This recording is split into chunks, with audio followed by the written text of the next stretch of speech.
In April 2024, we took a trip to Hamburg, Germany.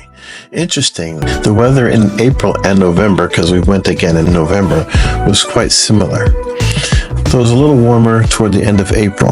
We started our journey in Elbphilharmonie, one of the districts of Hamburg, and took the S5, a light rail train, down to the Hafen, the seaport. This area is where many of the shipping lanes are located. From there, we took a hop-on, hop-off bus tour, which I highly recommend because these tours all the famous landmarks, cultural spots, and must-see attractions.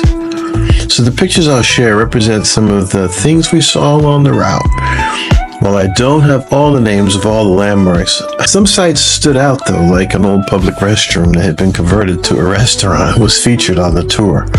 There's a great story behind it, a little too long to tell you here. We also saw numerous bridges and canals, which Hamburg is famous for. And then there were some of the bigger landmarks like the Elbphilharmonie. We took time out to explore on foot, jumped off the bus, just probably a couple of stops before we got back to the Hafen, and walked up around through some of the parks, historical parks. Then we got down to the Hafen and we were looking in the shop windows and just immersing ourselves in the culture.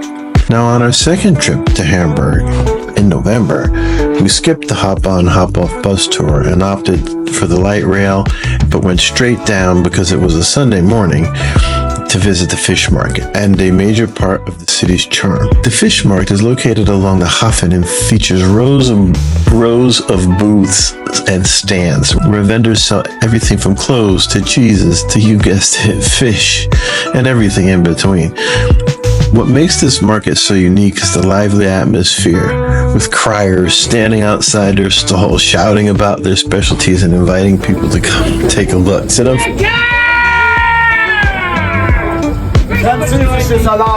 We spent about 2 hours wandering through the fish market, chatting with vendors and sampling their goods.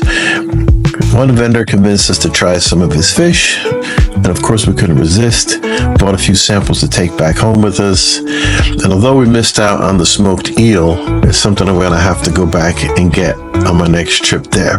But we did score some amazing cheeses. Rebecca found this great deal of quality cheeses, probably 6 or 7 different assorted ones, for I think 10 euros.